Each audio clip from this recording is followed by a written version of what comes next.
policies. Now you say they're too harsh.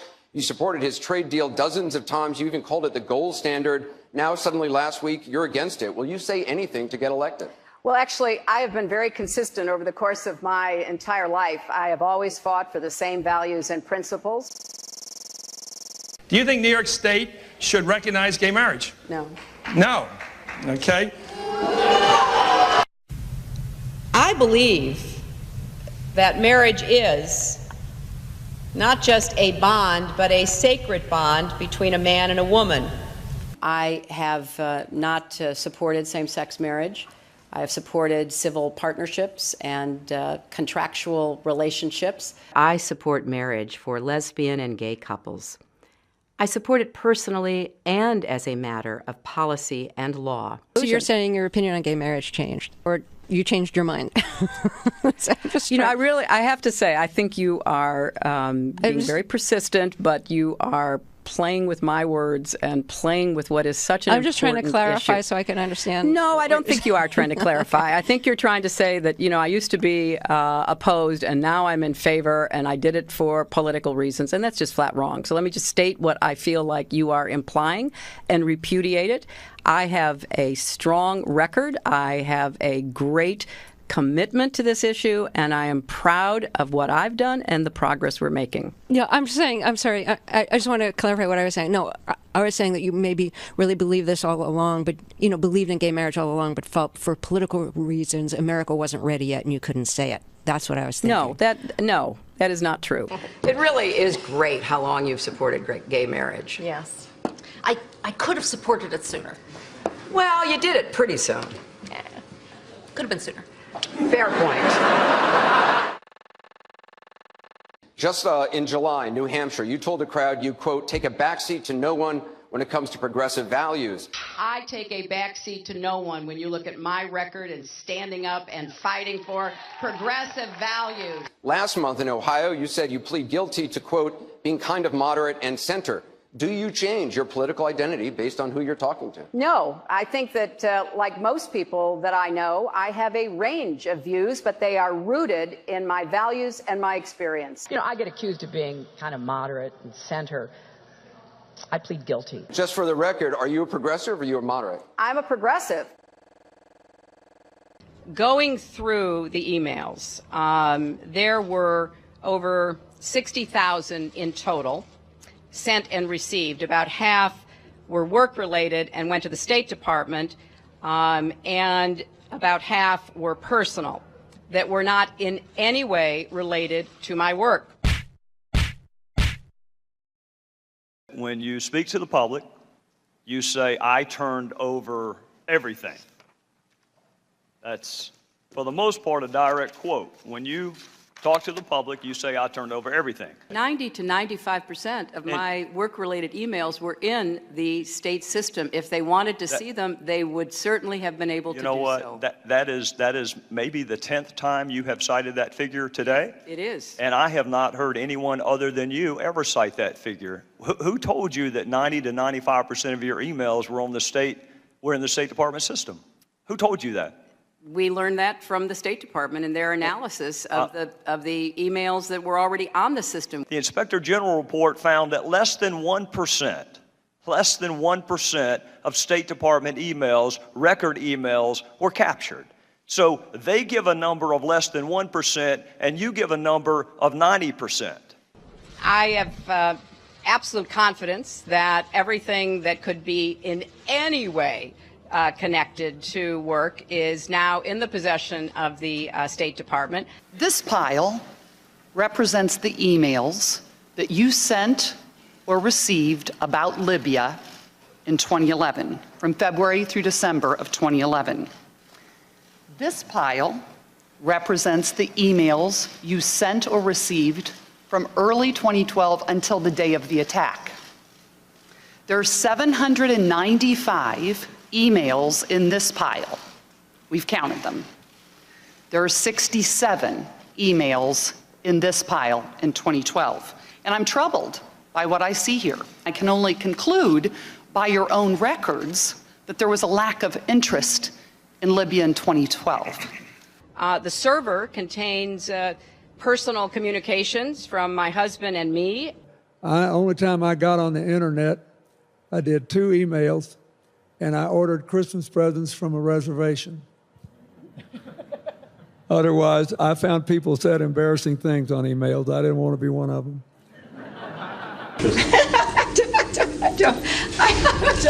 I mean, and how many angels dance on the head of a pin? I have really nothing to. I mean, how do you answer that? I represented Wall Street as a senator from New York, and I went to Wall Street in December of 2007, before the big crash that we had, and I basically said, cut it out. Quit foreclosing on homes. Quit engaging in these kinds of speculative behaviors. Now, who's exactly to blame for the housing crisis? I think there's plenty of blame to go around. Home buyers who paid extra fees to avoid documenting their income should have known they were getting in over their heads. Of course, we have to deal with the problem that the banks are still too big to fail. We can never let the American taxpayer and middle-class families ever have to bail out the kind of speculative behavior that we saw. But we also have to worry about some of the other players. AIG, a big insurance company, Lehman Brothers, an investment bank. There's this whole area called shadow banking. That's where the experts tell me the next potential problem could come from. So I'm with both Senator Sanders and Governor O'Malley in putting a lot of attention onto the banks. And the plan that I have put forward would actually empower regulators to break up big banks. I represented New York, and I represented New York on 9/11. When we were attacked, where were we attacked? We were attacked in downtown Manhattan, where Wall Street is. I did spend a whole lot of time and effort helping them rebuild. That was good for New York, it was good for the economy, and it was a way to rebuke the terrorists who had attacked our country. 9/11 was bad. I agree with that. Time and time again, you hear one thing in speeches, and then you see a campaign that has the worst kind of tactics, reminiscent of the same sort of Republican attacks on Democrats. Well, I am here to say that it is not only wrong, but it is undermining core democratic principles. Since when do Democrats attack one another on universal health care? I've looked at the legislation that Senator Sanders has proposed, and basically he does eliminate the Affordable Care Act, eliminates private insurance, eliminates Medicare, eliminates Medicaid, TRICARE, Children's Health Insurance Program. Just because Senator Obama chose not to present a universal health care plan does not give him the right to attack me because I did. So let's have a real campaign. Enough with the speeches and the big rallies and then using tactics that are right out of Karl Rove's playbook. This is wrong, and every Democrat should be outraged. The Democratic Party in the United States worked since Harry Truman to get the Affordable Care Act passed. So shame on you, Barack Obama. It is time you ran a campaign consistent with your messages in public. Hillary Clinton's attempt to tout her foreign policy experience hounded her again on the campaign trail today. I made a mistake in describing it. She claimed she misspoke last week and was sleep deprived when she described landing under sniper fire in Tuzla, Bosnia, something that didn't happen. But CBS News has found several times in the past few months when Senator Clinton used the Bosnia trip to try to show her international experience. December in Iowa. We landed in one of those corkscrew landings and ran out because they said there might be sniper fire.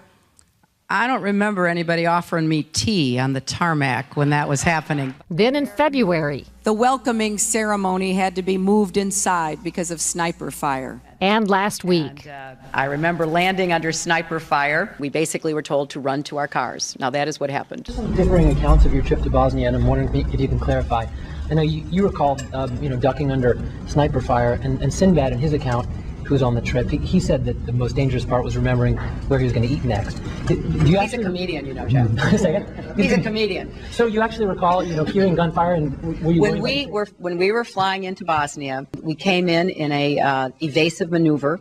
There was no greeting ceremony, and we basically were told to run to our cars. Now, that is what happened.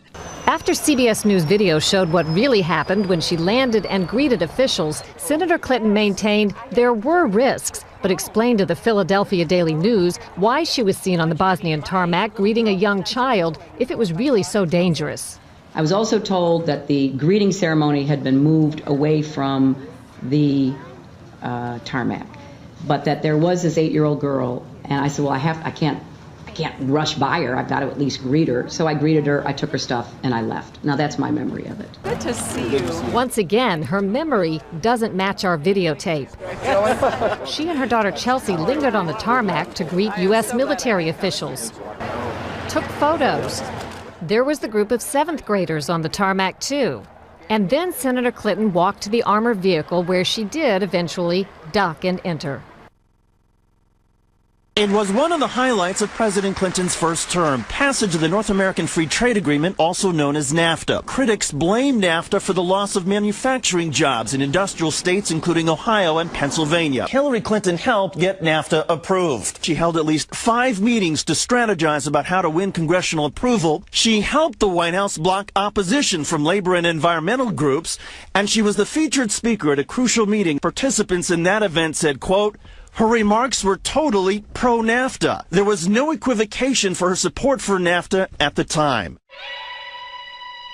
You know, I have been a critic of NAFTA from the very beginning. My concerns about NAFTA expressed years ago have been well documented and verified. I didn't have a public position on it. I have spoken consistently against NAFTA. And if you look at what I have been saying, it has been consistent. I was one of the voices in the administration warning about NAFTA. You said it was good on balance for New York and America in 2004, and now you're in Ohio, and your words are much different, Senator. The record is very clear. Well, you don't have all the record, because you can go back and look at what I've said consistently.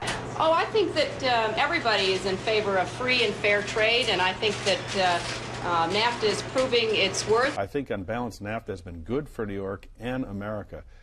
Was NAFTA a mistake? NAFTA was a mistake to the extent that it did not deliver on what we had hoped it would.